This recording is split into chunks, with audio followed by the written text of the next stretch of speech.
بسم اللہ الرحمن الرحیم۔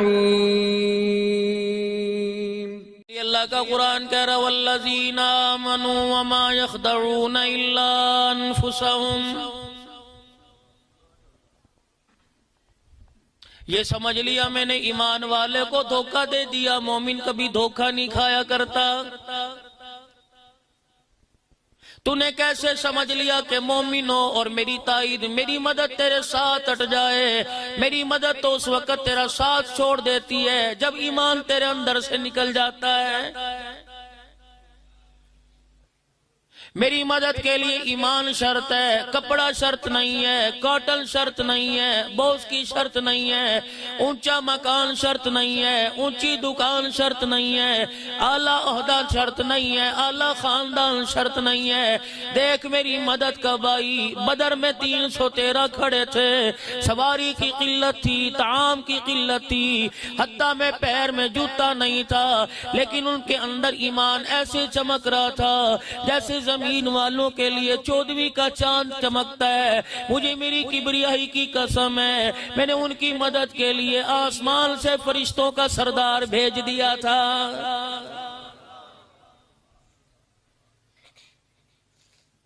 میں نے مکے کے کافروں کو، اپنی توحید میں دراڑے ڈالنے والوں کو، اپنے نبی کے دشمنوں کو میں نے کیسے لوہے کے چھنے چبوائے۔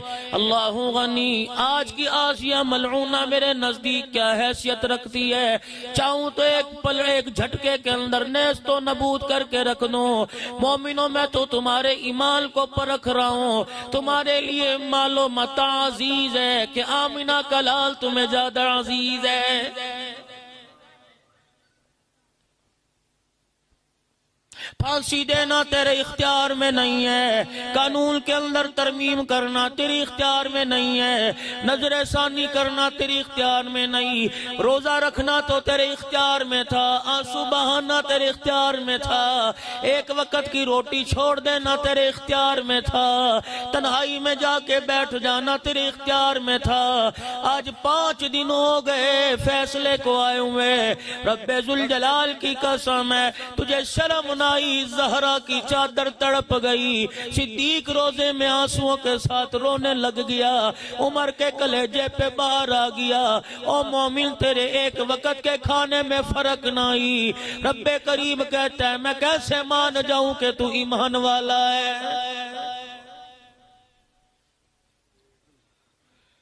نماز پڑھنا تو اپنے اختیار میں تھا، ذکر اذکار کرنا تو اپنے اختیار میں تھا۔ مجھے ایمانداری سے بتلاؤ تم نے علماء اکرام پر تنقید کی انگلیاں اٹھائیں؟ عشق رسول کا تقاضا یہ تھا غازی لمڈیل کی طرح میدان میں آ جاتے، اور چلو ہمارا ایمان کمزور ہو گیا۔ رب ذوالجلال کی قسم ہے مجھے ایمانداری سے بتلاؤ جمعے کی نماز پڑھنے کے بعد کس کس نے بیٹھ کر کالی کملی والے پہ درود شریف پڑھا ہے؟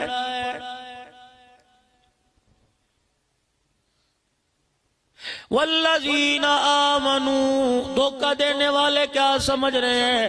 یخادعون اللہ والذین آمنوا، میں نے ڈنڈی ماری اللہ ایمان والوں کو دھوکہ دے دیا، میرے جھوٹ سے خدا معاذ اللہ دھوکہ کھا گیا، ایمان والے دھوکہ کھا گئے۔ وما یخدعون الا انفسهم وما یشعرون، نہ تو نے خدا کو دھوکہ دیا، نہ تو نے ایمان والوں کو دھوکہ دیا، نہ میری مخلوق کو دھوکہ دیا، بلکہ تجھے تیرے دھوکے نے ایسا پھنسایا موت کا جھٹکا آ گیا، آگ کے انگاروں کا بستر تیار کیا، تجھے خبر کوئی نہیں۔ کسی کا مال قبر میں ساتھ نہیں جاوے گا، کسی کی اولاد قبر میں ساتھ نہیں جاوے گی، کسی کی نعرے بازی قبر میں ساتھ نہیں جاوے گی۔ رب ذوالجلال کی قسم ہے عقیدہ توحید، عقیدہ رسالت قبر میں جائے گا۔ 2 چیزیں قبر میں کام آئیں گی، اللہ اور اس کے رسول کی محبت کام آئے گی۔ میرے عزیزو جھولی خالی ہے، اندر سینہ خالی ہے، مکان خالی ہے، اولاد کا دامن خالی ہے۔ آج مال کی کمی کمی کوئی نہیں، اولاد کی کمی کوئی نہیں، آج میرے عزیزو عزت شہرت کی کمی کوئی نہیں۔ آج اپنے دامن میں جھانک کے دیکھو، رسول پاک کی محبت ہماری جھولی سے لٹ گئی ہے۔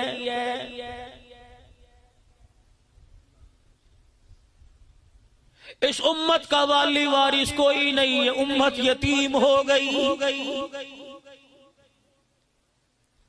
جو اٹھتا ہے اقتدار کی خاطر اس امت کا سودا کر دیتا ہے، اس امت کی جھولی میں جو ایمان ہے اس کا سودا کر دیتا ہے، اس کے رسالت کا سودا کر دیتا ہے۔ مجھے ایمانداری سے بتلاؤ، جیسی ہماری زندگی گزر رہی ہے، جیسے ہم رسول پاک صلی اللہ علیہ وسلم کے طریقوں سے نفرت کر رہے ہیں، پیارے پیغمبر کی سیرت سے نفرت کر رہے ہیں، مجھے ایمانداری سے بتلاؤ، اللہ اکبر، ہمیں ایمان والا کہلانے کا کوئی حق نہیں ہے۔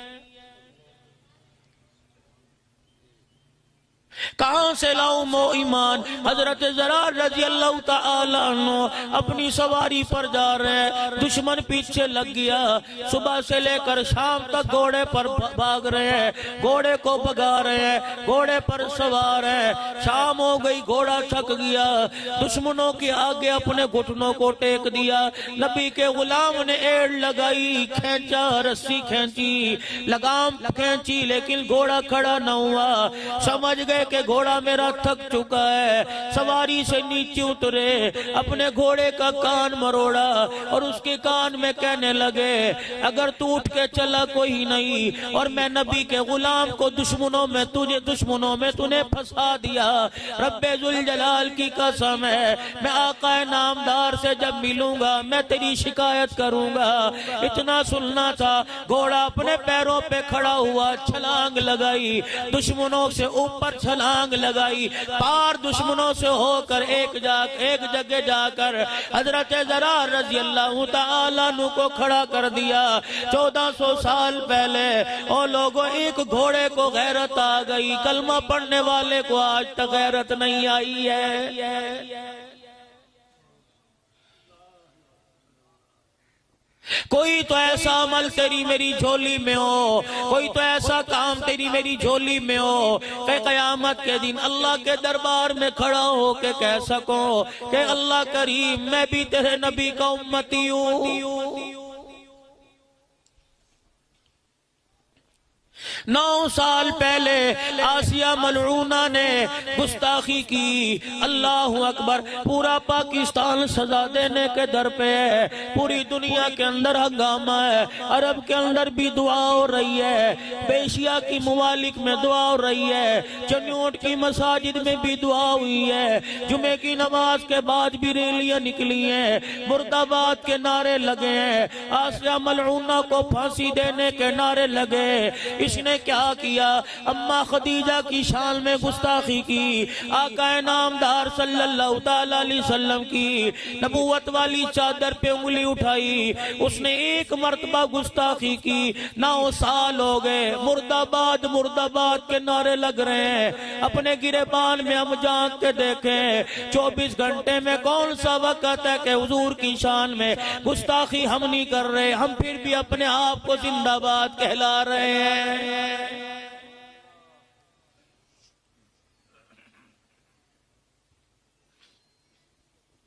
کل جمعۃ المبارک کا دل تھا، ایمانداری سے بتلاؤ، یہ سارے علماء اکرام بیٹھے ہیں، کیا میرے نبی نے اعلان نہیں فرمایا فَمَن رَغِبَ عَن سُنَّتِي فَلَيْسَ مِنِّي؟ جس نے میری سنت سے منہ موڑ لیا وہ میرا کوئی نہیں۔ جمعۃ المبارک کا دن ہے، رب ذوالجلال کی قسم ہے 75% امت کے طبقے نے اپنے چہرے سے داڑھیوں کو مونڈ دیا۔ حضور فرما رہے ہیں جس نے میری سنت سے نفرت کی اس کا میرے ساتھ تعلق کوئی نہیں، اس نے حضور کی شان میں گستاخی کی، مرد آباد کہلائی۔ جمعۃ المبارک کے دن تم نے سنت اجاڑ دی، تم پھر بھی زندہ باد کہلوا رہے ہو۔